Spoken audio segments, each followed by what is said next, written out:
Mark twisted his key in the lock earlier than usual that Tuesday evening, smiling, thinking about the grilled chicken and mashed potatoes he planned to make for Laura, who had been exhausted from her pregnancy and the long hours at the marketing firm downtown where she worked as a senior creative director under Thomas Brennan, a man Mark had met only twice at company parties but who Laura mentioned almost daily now in glowing terms that made Mark feel both proud of her success and strangely uneasy about how much time they spent together on campaigns and strategy meetings that stretched past midnight. He pushed open the door quietly, holding his breath, wanting to surprise her with roses he had picked up from the corner shop near his construction site where he had been managing a renovation of an old warehouse, but the apartment was dim except for a sliver of light coming from their bedroom at the end of the hallway, and he heard her voice soft and trembling in a way that made his stomach tighten with concern because Laura never cried, not even during the wedding when her father had walked her down the aisle or when they lost their first pregnancy 2 years ago in a miscarriage that had left them both hollow for months. Mark moved closer,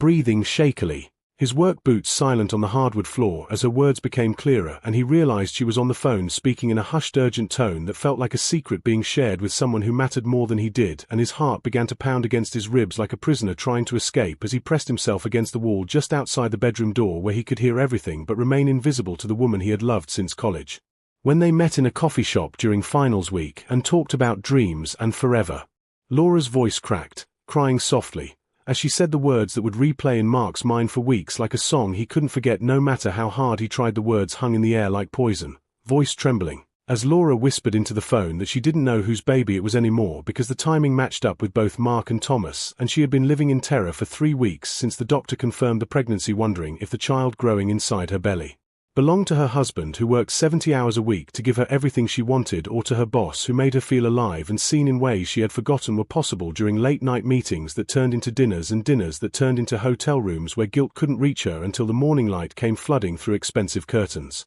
Mark's hand flew to his mouth, gasping silently, as he stumbled backward into the hallway wall, feeling like someone had reached into his chest and squeezed his heart until all the blood drained out and pooled at his feet, making him dizzy and sick, because this was Laura, the woman who promised him forever, the woman who wore his grandmother's ring and laughed at his terrible jokes and held him when his mother died last year, whispering that they would get through everything together as long as they had each other. But now those promises felt like lies written in disappearing ink. He heard her say Thomas's name again, sobbing harder, telling whoever was on the other end, probably her sister Rachel, that Thomas had been so careful, so attentive, making her feel like she mattered, like she wasn't just a wife waiting at home for a tired husband who smelled like sawdust and concrete, but a woman who deserved passion and excitement and conversations that didn't revolve around mortgage payments and grocery lists. And Mark felt anger rise in his throat, hot and bitter, because he had given her everything. He had worked doubles and weekends and missed football games with his friends just to save for the down payment on this apartment.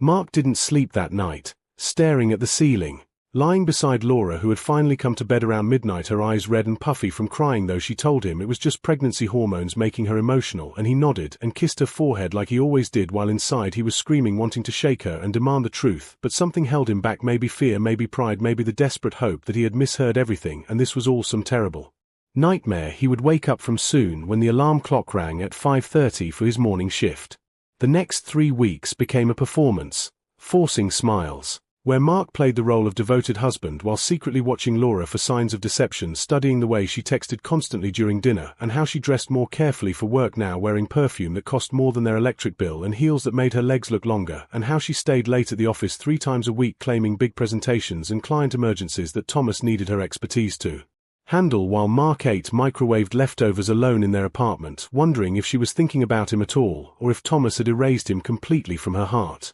He began gathering evidence, hands shaking, checking phone records online and finding hundreds of calls to a number he didn't recognize that turned out to be Thomas's personal cell, and he saw credit card statements showing charges at expensive restaurants downtown on nights when Laura said she was working through dinner at her desk, and hotel receipts from the Riverside in just 15 minutes from her office dated back 6 months ago, long before the pregnancy even started, which meant this affair wasn't some mistake or moment of weakness, but a calculated betrayal that had been growing like cancer while Mark built their future with his bare hands. During doctor appointments, Mark held Laura's hand, pretending everything was fine, as they listened to the baby's heartbeat, that tiny rhythm that should have filled him with joy but instead made him feel hollow because he didn't know if this child was his or if he was being used as a safety net by a woman who wanted adventure but needed security, and the uncertainty was eating him alive from the inside out, making him lose weight and sleep and hope until he looked in the mirror one morning and barely recognized the exhausted stranger staring back at him with dark circles under bloodshot eyes. The plan for truth.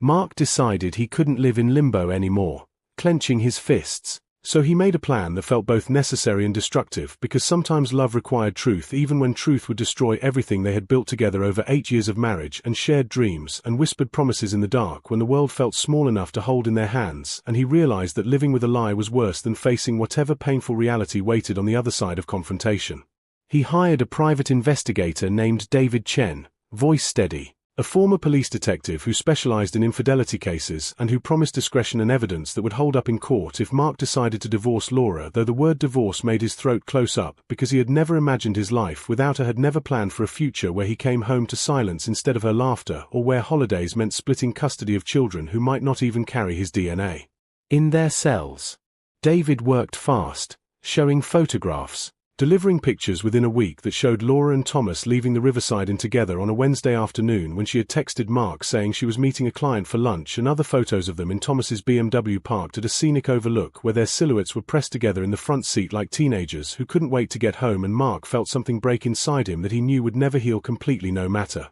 what happened next, because innocence once lost could never be recovered no matter how hard you tried to pretend everything was fine. He also requested a paternity test, researching options, discovering that non-invasive prenatal testing could determine fatherhood as early as 8 weeks using just a blood sample from Laura, though getting her to agree would require either honesty or deception, and Mark wasn't sure which path he wanted to take because part of him wanted to confront her immediately and demand answers while another part wanted to wait until the baby was born so he could hold the child first and decide if love was stronger than biology. Educational insight. Mark's journey shows us how silence and secrets create walls between people who once shared everything, and how betrayal doesn't just break trust but fractures our sense of identity and worth, reminding us that communication and honesty are the foundations of any relationship, while their absence breeds suspicion and pain that can poison even the strongest bonds. The explosion. Mark chose their 8th wedding anniversary, breathing deeply, to reveal everything he knew because the irony felt appropriate and because he couldn't pretend anymore, couldn't kiss her goodnight or rub her swollen feet or talk about nursery colors when every word felt like swallowing glass, and he had made reservations at Giovanni's, the Italian restaurant where he had proposed to her years ago, thinking the setting would either facilitate healing or provide a fitting backdrop for their ending.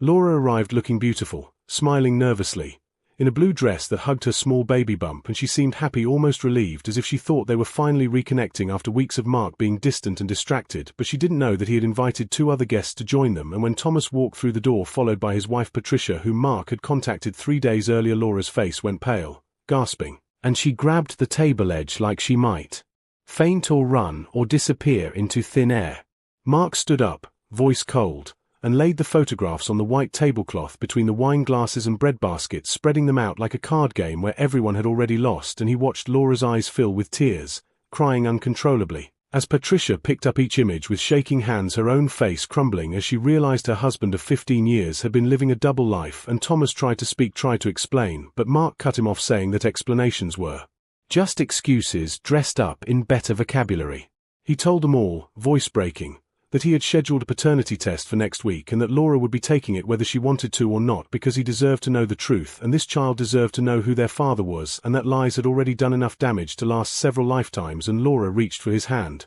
sobbing, begging him to understand that she never meant to hurt him, that she loved him but had gotten lost somewhere along the way when work became consuming, and Thomas made her feel important in ways that had nothing to do with laundry or bills or the ordinary mundane parts of marriage that people forgot to celebrate. Mark pulled his hand away, standing up, telling her that love without loyalty was just a pretty word that meant nothing, and that he would always wonder now if she had ever really chosen him, or if he was just the safe option, the backup plan, the man who would be there when the excitement faded and real life came knocking. And he walked out of Giovanni's, leaving Laura and Thomas and Patricia sitting in the wreckage of multiple marriages, while other diners whispered and stared because some explosions were too big to contain in private spaces. What we learn. This story teaches us that betrayal has consequences that ripple outward, touching not just the people directly involved but families and futures and innocent children who never asked to be born into chaos, and it shows how selfishness disguised as passion can destroy trust that took years to build, and how seeking validation outside our commitments rather than working to strengthen them from within leads to pain that could have been avoided through honest communication. And it reminds us that excitement and stability are not opposites but partners in lasting love, and that when we choose deception over difficult conversations, we don't just hurt others but lose pieces of ourselves that can never be fully recovered.